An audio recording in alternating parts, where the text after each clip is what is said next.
지친 하루를 달래줄 어머니의 손맛 그대로. 올바른 재료와 정성 담은 손질. 홍시로 완성한 달콤한 감칠맛. 집에서도 편하게 택배로 받아보세요. 매콤하게 땡기는 감칠맛. 장간의 양념게장. 검색창에 장간의 양념게장을 검색해보세요. 중국의 움직임이 심상치 않습니다. 근데 우리나라가 중국의 영향을 굉장히 많이 받고 있죠. 특히 중국에서 이런 행동을 하게 되면은 우리나라에게는 최악의 악재가 될 만한 행동이 있습니다. 그게 내년에 중국에서 시작이 된다. 여러 가지가 있지만 가장 핵심적인 걸 봐야 되겠죠. 자, 내년에 중국에서 사상 최대 특별 국채를 발행한다고 합니다. 이게 599조 원에 달한다. 하나로 따졌을 때. 중국 단위로 따졌을 때는 3조 위안인데 중국에서 국채를 발행하는 게 왜 문제가 될까요? 자, 국채를 발행하게 되면 무슨 일이 벌어질까요? 투자하라는 자산업계 이런 데서도 여러분들을 속이고 있어요. 어떻게 속이느냐? 국채를 발행하게 되면은 국채 가격이 떨어지죠. 그러면 국채 금리가 올라가니까 투자 가치가 높아져서 환율이 오른다. 이딴 개소리들 하고 있어요. 제가요, 이렇게 기사라든가 혹은 자료라든가 통계라든가 이런 식으로 정리를 해서 올리는 사람들이 있고 그것에 대해서 내가 이렇게 생각하기 때문에 이렇게 얘기를 한다 라고 하기 위해서 저런 것들을 찾아서 올려요. 근데 국채를 풀면은 유동성이 늘어나죠. 1달러에 1,000원이라고 하면요, 우리나라가 화폐를 2배로 더 풀면은 1달러에 500원이 돼요? 2,000원이 돼요? 당연히 2,000원이 되죠. 근데 이딴 소리를 하고 있어. 아니, 투자 가치가 올라가니까 환율이 떨어진다. 죄송. 계속 제가 헛소리 하고 있었네요. 외국인들이 유입될 것이다. 개소리고, 돈을 풀면 당연히 환율은 올라갑니다. 위안 달러 환율이 올라간다는 소리예요. 그러면요, 위안과 커플링 되는 원화는 어떻게 되겠냐?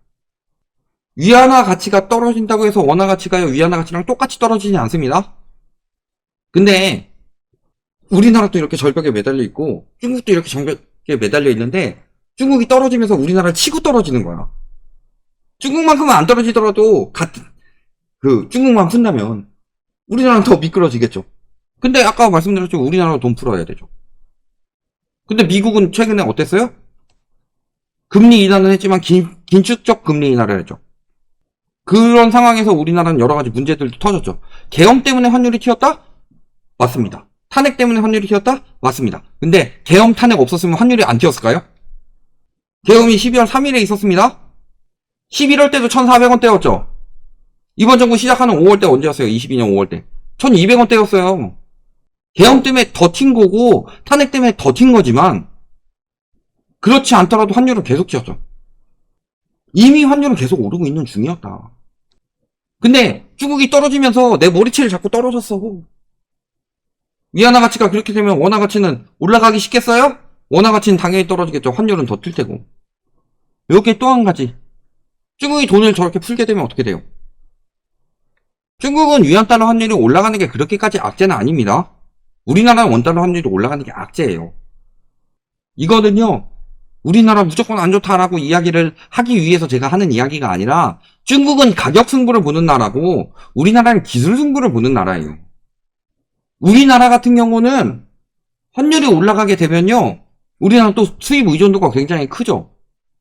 박리 다매로 파는 나라면 모르겠는데 우리나라는 박리 다매로 파는 나라가 아니다. 근데 중국은 인건비도 싸고 그런 것들이 가능하죠. 가격 승부가 충분히 가능해요. 근데 이번에 중국 경제 성장률 올해 전망도 높여주고 다시 진작시켜야 한다고 제안을 했지만 어쨌든 돈을 풀어가지고 경기 진작을 시키는 거죠. 돈을 풀어가지고 위안달러 환율을 높여요. 우리나라랑 수출 경쟁할 때 유리할까요? 불리할까요?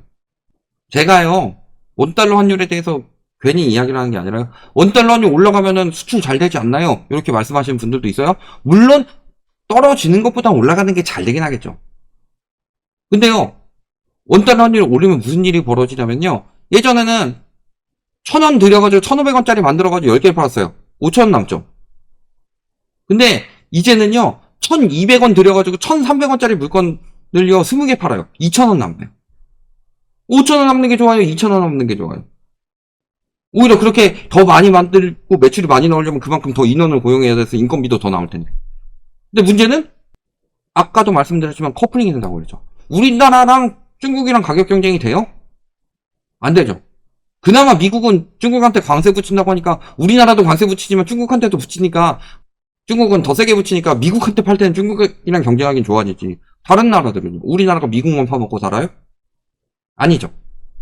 그런데 중국이 위안달러 환율을 높이고 동조화돼서 원달러 환율도 같이 올라간다? 중국만 좋은 일이고 한국에는 악재예요. 경제 성장률 저렇게 올려요. 중국 기업들이 돈을 잘 벌면은 한국 기업들을 더 잡아먹으려고 들겠죠. 지금도 수출 기업들이 제일 위험한 것은 미국 관세보다 중국 저가 공격이랑 기술 추격이 더 무섭다. 글로벌 보호무역주의 강화는 17.9점.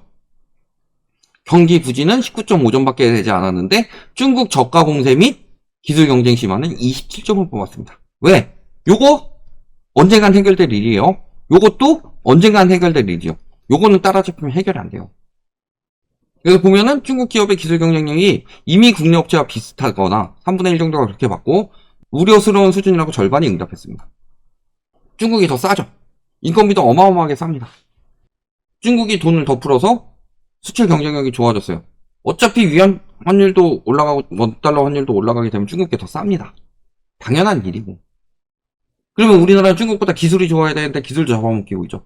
지금 우리나라 반도체, 철강, 석유화학 이런 것들이 중국 때문에 엄청 피해를 보고 있어요. 석유화학 같은 경우는 장기적으로 이제 중동 쪽한테 먹힐 거지만 지금은 중국한테 완전히 밀려버렸죠. 철강이나 석유화학 같은 경우 LG화학이나 롯데케미컬 같은 데가 왜 위험해졌겠냐. 또 포항에 있는 철강 공장들 왜 문 닫고 있고 화학 공장들 왜 문 닫고 있겠냐. 우리나라가 중국처럼 돈 풀어요? 중국은요 트리거를 어느 정도 정리를 했죠.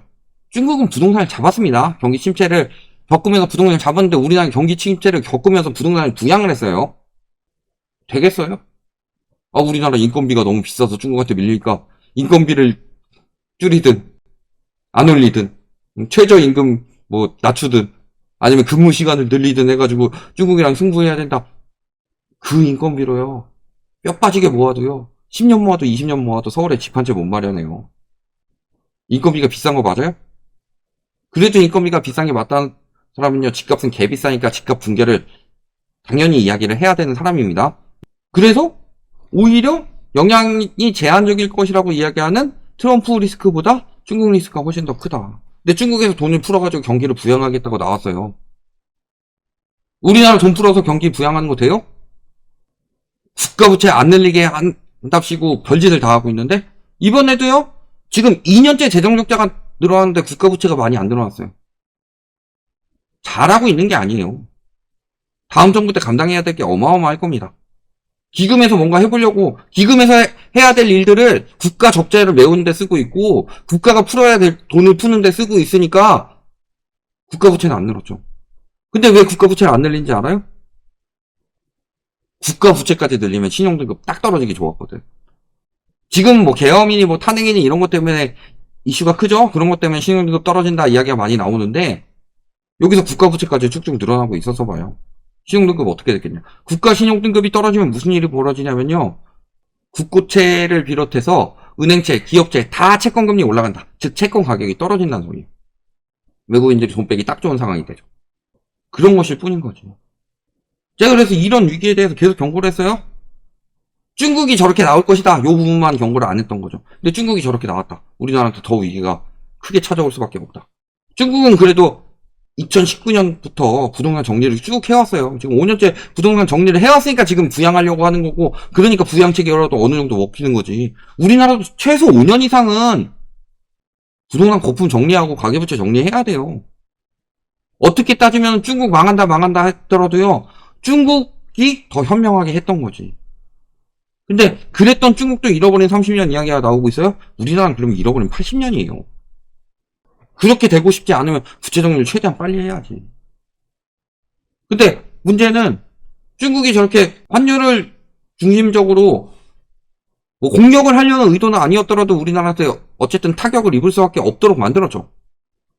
근데 우리나라 환율만 문제예요. 수출 이미 문제죠. 환율 때문에 더 문제가 될 겁니다. 내수 이미 문제인데 환율 때문에 더 문제가 될 거죠. 자, 기업 경기가 이렇게 빨리 떨어지는 거 봤어요? 내년에 뭐 더 좋아질 거냐? 물론 이러면 80년이 온다는 게 아니라 지금 같은 짓거리를 계속 다음 정부도 이어서 한다면 잃어버린 80년이 온다는 거죠. 노사 관계 문제죠. 문제가 아닌 점이 없다. 근데 저 문제보다 가장 큰 문제는 뭐라고 그랬어요? 가계부채 문제, 집값 문제. 집값 때문에 가계부채가 늘었고 가계 늘어나면서 생겨난 현상이 내수 침체는 당연히 쓸 돈이 없으니까 내수 침체 생기죠. 그 다음에 다들 불로소득에 미쳐가니까 내수 침체 더 생기죠. 그 다음에 그것 때문에 근로 의욕 떨어지죠. 근로소득에 대한 의욕이 떨어지면 근로생산성은 당연히 떨어집니다. 그 다음에 집값 올라가면서 전세 문제 만들었죠. 전세 문제 만들어가지고 생겨난 점이 뭐예요? 전세 사기 때문에 돈 잃는 사람들이 엄청 늘어난다는 소리예요. 이게 지금 우리나라의 현실인 거나. 제가 괜히 경고를 몇 년째 한 게 아니에요. 이제 터져 나오니까 뭐 네가 부정적인 이야기 했던 게 나오니까 좋냐? 좋겠냐? 이렇게 되지 말라고 경고를 했던 건데 이렇게 되지 않게 하기 위해서는 집값부터 잡았어야 되는 거 아니냐? 제가 그 이야기를 지금 5년째 하고 있는데 집값 다 부양해 놓고서 이제 와서 경기 침체되니까 좋냐? 뭐가 좋겠냐? 다 너네 부동산 욕심 있는 사람들하고 욕심을 이용한 건설 마피아하고 그 욕심이 생겨나도록 계속 만든 언론들이 만들어낸 국가 붕괴 사태인 거지. 여기에 이제 중국이 우리나라한테 커다란 피해를 입혔다. 중국이 미국을 때리려고 주먹을 이렇게 휘둘렀는데 뒤에 있는 우리나라가 팔꿈치에 엘보 맞고 쓰러지게 생겼다. 이게 현실입니다. 여기까지 말씀드리겠습니다.